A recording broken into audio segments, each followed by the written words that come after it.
बिस्मिल्लाहिर्रहमानिर्रहीम। अस्सलाम वालेकुम। मैं हूं आदिल बिन तारिक और आप देख रहे हैं पीएनवाई ट्रेनिंग्स। अगर आपने अभी तक चैनल सब्सक्राइब नहीं किया तो जल्दी से सब्सक्राइब करें और साथ बेल आइकन को भी प्रेस कर दें ताकि आने वाली वीडियोस की नोटिफिकेशन आपको बर वक्त मिल सके। तो इस ट्यूटोरियल में मैं आपको सिखाऊंगा कि कैसे माइक्रोसॉफ्ट एक्सेल जब इंस्टॉल हो जाता है, अगर उसका शॉर्टकट डेस्कटॉप पे विजिबल नहीं होता तो उसको आप कहाँ से निकाल के उसको डेस्कटॉप पे ला के रख सकते हैं और वहां से अपना प्रोग्राम रन कर सकते हैं। तो उसके लिए सबसे पहले आपको जाना पड़ेगा स्टार्ट में, और स्टार्ट में आके आप माइक्रोसॉफ्ट ऑफिस जब लिखेंगे, माइक्रोसॉफ्ट ऑफिस, तो यहाँ पे ये तीसरे नंबर पे एक्सेल 2013 लिखा हुआ आया है। तो आप इस पे राइट क्लिक करें तो इसमें ये सेकंड ऑप्शन होगा ओपन फाइल लोकेशन। तो ये आपको वहां ले जाएगा जहाँ पे ये फाइल सेव हुई होगी, जहाँ पे इंस्टॉल हुई होगी। जब आप फाइल लोकेशन फोल्डर में पहुंच जाएंगे तो वहां से आप इसको राइट क्लिक करें और सेंड टू पे जाके थर्ड नंबर पे है डेस्कटॉप क्रिएट शॉर्टकट। जब आप इसको क्लिक करेंगे तो ये आपके डेस्कटॉप पे शॉर्टकट अवेलेबल हो जाएगा। इसको फिर आप डबल क्लिक करें, डबल लेफ्ट क्लिक करें तो ये ओपन हो जाएगा। ओपन होने के बाद आप इसकी ये ब्लैंक कॉपी है, आप इस पर क्लिक करें तो ये ओपन हो जाएगा। तो सबसे पहले स्टार्ट करते हैं राइट साइड से, राइट साइड टॉप कॉर्नर से। जैसा कि आप ये देख सकते हैं कि ये एक क्लोज का बटन है जिसपे क्रॉस बना दे, जब आप इसको क्लिक करेंगे तो ये क्लोज हो जाएगा। जैसा कि अभी आप दूसरा देख रहे हैं रिस्टोर डाउन है। रिस्टोर डाउन में जब आप इसको डबल स्क्रीन होगा तो इस टाइम ये फुल स्क्रीन पे अवेलेबल है। जब आप इसको क्लिक करेंगे ये एक स्क्रीन पे हो जाएगा। आइए इसको करके देखते हैं। जैसा कि आपने देखा, जैसे मैंने इसको क्लिक किया ये एक छोटी स्क्रीन बन के डेस्कटॉप पे आ गया और पीछे डेस्कटॉप विजिबल है। अभी आपने अगर इसको दोबारा इसी बड़ी स्क्रीन में लेके जाना है तो आप इसी को दोबारा क्लिक करें तो ये बड़ी साइज स्क्रीन में आ जाएगा। इसके अगले वाला जो ऑप्शन है वो है मिनिमाइज। जब आपने इसको बिल्कुल खत्म करना है और फुल डेस्कटॉप देखना है तो आप इस पे क्लिक करें। जैसे ही आप क्लिक करेंगे तो ये विंडो बंद हो जाएगी और सिर्फ डेस्कटॉप विजिबल हो जाएगा। प्रोग्राम आपका नीचे रन हो रहा होगा लेकिन आपको शो नहीं होगा। इस आइकन पे आप दोबारा क्लिक करेंगे तो ये विजिबल हो जाएगा। उसके साथ अगला बटन जो है वो रिबन बटन है, रिबन डिस्प्ले ऑप्शन है। रिबन डिस्प्ले ऑप्शन ये होता है कि ये जो आप पूरा बार देख रहे हैं जिसमें home, insert, page layout, formula और ये बाकी टैब्स लिखे हुए हैं, इसके जो नीचे कमांड्स होती हैं इस पूरे को रिबन कहते हैं। रिबन्स की सेटिंग चेंज करनी है तो आप इसको क्लिक करें तो इसमें तीन ऑप्शन आते हैं। पहला है ऑटो हाइड रिबन, दूसरा है शो टैब, तीसरा है शो टैब एंड कमांड। जब आप इसको ओपन करते हैं तो ये उस सेटिंग में होता है और उसमें ये शो टैब्स पे अप्लाई हुआ वो होता है। अभी हम इसको क्लिक करेंगे ऑटो हाइड रिबन पे तो देखिए क्या होता है। फर्स्ट ऑप्शन ऑटो हाइड पे क्लिक किया था, उसने ऊपर से पूरा रिबन हटा दिया है। अभी आप देख सकते हैं कि मैं जब इस तीन डॉट्स पे माउस लेके गया हूं तो इसने इसको हाईलाइट कर दिया। इसको क्लिक करेंगे तो ये विजिबल हो जाएगा। जैसे कि आपने देखा कि मैंने जब इसको क्लिक किया तो ये ऑटो हाइड वाला रिबन जो है वो डिस्प्ले हो चुका है। उस वक्त तक रहेगा जब तक आप पेज पे क्लिक नहीं करते। जैसा कि आपने देखा मैंने पेज पे क्लिक किया, वो उसी टाइम खत्म हो गया। तो इसका अगला ऑप्शन जो है वो है शो टैब्स। जैसा कि आपने देखा मैंने शो टैब्स पे क्लिक किया, उसने उसकी पूरी ऊपर टूल बार और उसने टैब्स और उसकी नीचे फॉर्मूला बार भी शो कर दी। इससे अगला ऑप्शन है show tabs and command. Show tabs and command में ये होगा कि उसमें सारे ये टैब्स भी विजिबल हो जाएंगे और इसकी कमांड्स भी इसके साथ विजिबल हो जाएंगी। देखिएगा अब आप इसमें जिस तरह मर्जी क्लिक करें ये कहीं नहीं जाएगा। इससे अगला ऑप्शन है वो क्वेश्चन मार्क है, जो माइक्रोसॉफ्ट एक्सेल हेल्प के लिए होता है। ये आप F1 प्रेस करके भी देख सकते हैं कि इसमें आपको कैसे कैसे हेल्प ले सकते हैं। इस टाइम मैं लॉगिन हूँ तो इसलिए मेरा यहाँ पे नाम शो हो रहा है। इसका ये फायदा है कि जब आप किसी और पीसी पे जाके आप लॉगिन करेंगे तो आप अपनी एक्सेल फाइल वहाँ पे कॉल कर सकते हैं। जैसा कि अभी सेंटर में देख सकते हैं कि बुक 1-एक्सेल लिखा हुआ है। इसका मतलब ये है कि इस टाइम ये बुक 1 है जो डिफॉल्ट नेम है। एक्सेल इसका प्रोग्राम है जो इस टाइम ये रन हो रहा है। जब आप इसको किसी नाम से सेव करेंगे तो यहाँ पे उसका नाम आ जाएगा और -एक्सेल लिखा हुआ आएगा। जैसा कि अभी भी ये देख सकते हैं कि ये जो ड्रॉप डाउन बटन है इसको ये होता है कस्टमाइज टूल बार। ये जो आप इस साइड पे लेफ्ट साइड पे टॉप पे देख रहे हैं ये टूल बार होता है।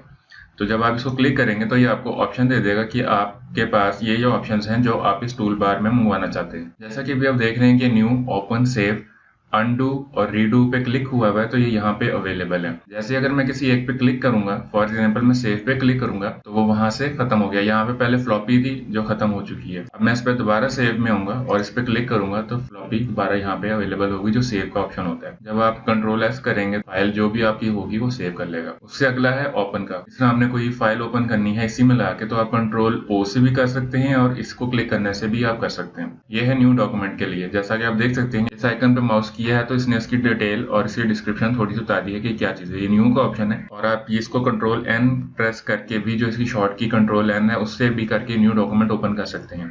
ये वाला ऑप्शन जो है जिसपे बकेट और नीचे कलर लिखा हुआ है ये कलर फिल का है, जो बैकग्राउंड कलर जो होते हैं सेल के उसको कलर कर देगा। ये वाला आइकन जो है ये चार्ट का ऑप्शन है। जब आप इस पे क्लिक करते हैं तो ये जैसा कि आपने देखा कि मैं जब क्लिक किया तो इस पे मुख्तलिफ चार्ट्स की उसने डायग्राम शो कर दी है। इस तरह मैंने यहाँ पे 12 लिखा और मैं साइड पे क्लिक कर दिया। अगर मैं इसको वापस इसकी अपनी डिफॉल्ट हालत में ले जाना चाहूँ तो मैं इस पे क्लिक करूंगा, जो कि अंडू का बटन है। अगर मैं इस पे क्लिक करूंगा तो ये 12 यहाँ से खत्म हो जाएगा। जैसा कि आपने देखा, अंडू पे क्लिक किया, 12 खत्म हो गया। अगर आप इस चीज को वापस कॉल करना चाहते हैं तो इसके लिए ये रीडू का बटन है, जिसको कंट्रोल वाई से भी ऑपरेट किया जाता है। ये है अंडू का। पिछले स्टेप्स पे अगर जाना हो तो कंट्रोल जी या अंडू का बटन क्लिक करें तो उससे आप पीछे आना शुरू हो जाते हैं। जैसा कि अभी आप ये देख सकते हैं कि मैंने अंडू किया है तो ये वापस खत्म हो चुका है। कॉलम्स जो होते हैं ये टॉप बार पे होते हैं, जो लेफ्ट टू राइट हैंड होते हैं, और रोज जो होती हैं वो टॉप टू डाउन होती हैं, जो लेफ्ट हैंड पे होती हैं। जैसा कि अभी भी देख रहे हैं कि ये एक बॉक्स है जो सिलेक्टेड हुआ हुआ है। इस सिलेक्टेड बॉक्स को सेल कहते हैं, जो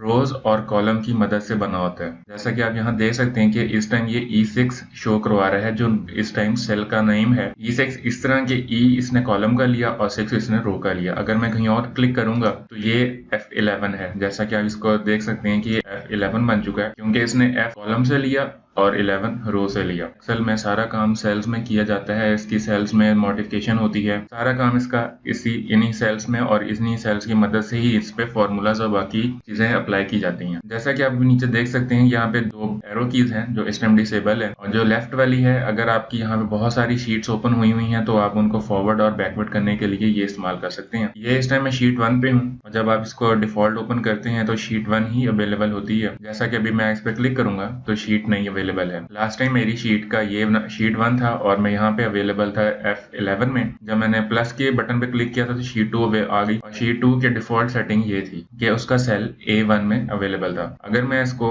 आपको डिफरेंस शो करना चाहूँ तो ये कर सकते हैं कि इसमें मैं 11 18 पे आता हूँ और मैं एक फिर प्लस का बटन दबाता हूँ, तो आप ये देख सकते हैं कि ये A1 में आ गया है, और मेरी शीट नंबर 2 में जो सेल मैंने सेलेक्ट किया था वो अभी तक वहां पर ही है। अगर आपने शीट डिलीट करनी है तो आप राइट क्लिक करें, तो यहाँ से आके डिलीट पे क्लिक करें और आपकी शीट डिलीट हो जाएगी। जिस तरह मैंने शीट 3 डिलीट की थी, इसी तरह अगर मैं शीट 2 डिलीट करना चाहूँ तो यहाँ से आके शीट 2 डिलीट कर सकता हूँ। अगर आपने शीट इंक्रीज करनी है तो प्लस जितनी बार दबाते जाएंगे यहाँ न्यू शीट्स ओपन होती जाएंगी। उससे अगला जो बार है ये आप देख सकते हैं, ये स्क्रॉल बार है, जो पूरी आपकी शीट होगी उसको मूव करने के काम आएगा लेफ्ट टू राइट। इसी तरह ये स्क्रॉल बार एक राइट हैंड साइड पे भी है, जो पेज को अप डाउन मूव करता है। ग्रीन बार को स्टेटस बार कहा जाता है। जैसा कि आपने देखा, मैं इस पर राइट क्लिक किया तो ये कस्टमाइज स्टेटस का बार ओपन हो गया, जिसमें आप मुख्तलिफ सेटिंग्स अप्लाई कर सकते हैं। इससे नेक्स्ट ऑप्शन है नॉर्मल पेज का, जो इस टाइम आप अपनी स्क्रीन पे देख सकते हैं। ये है पेज लेआउट। अगर मैं इस पे पेज लेआउट पे क्लिक करता हूँ तो वो उसको एक एक पेज पे ले जाएगा। जिस तरह ये डिवाइड, अब सारे पेजेस डिवाइड हो चुके हैं, एक पेज पे आपके पास कितने सेल अवेलेबल है। इसी तरह अगर आप इसके नेक्स्ट ऑप्शन पे जाते हैं जो पेज ब्रेक प्रीव्यू है, जब आप पेज ब्रेक प्रीव्यू पे क्लिक करेंगे तो ये आपको एक पेज की शक्ल में शो हो जाएगा कि इस टाइम आपके पास इतने पेजेस अवेलेबल हैं। अगला है जूम का। अगर आपने छोटे फॉन्ट्स यूज किए हैं और आपके लिए पढ़ने में दुश्वारी हो रही है तो आप इसको प्लस पे क्लिक करके, जो 10 की इंक्रीमेंट के साथ आगे जाता रहता है, आप उस पर क्लिक करते रहेंगे तो ये आपको 100 पे 100 से आगे जितना आप इसको ले जाना चाहें ले जा सकते हैं। जो इसकी टोटल परसेंटेज है वो 400 है, और कम से कम ये 10 पे है। और आप इसको इस छोटे से बार के साथ भी क्लिक एंड होल्ड करके इसको मूव कर सकते हैं, तो ये उसके हिसाब से भी जूम इन और जूम आउट करता है। तो जैसा कि आपने देखा कि लास्ट पेज पे मेरा था पेज ब्रेक प्रीव्यू, तो अब मैं इसको वापस पेज लेआउट पे लेके आता हूँ। तो मैंने इसको क्लिक किया तो ये पेज लेआउट पे आ गया, और इसको अगर मैं नॉर्मल पे लाना चाहूंगा तो इसे नॉर्मल क्लिक करेंगे तो ये नॉर्मल प्रीव्यू में आ गया है। उम्मीद करता हूँ कि आपको वीडियो पसंद आई होगी। इस वीडियो पे कमेंट, लाइक, शेयर करना ना भूलिएगा। नेक्स्ट वीडियो तक के लिए मुझे दें इजाजत। अल्लाह हाफिज।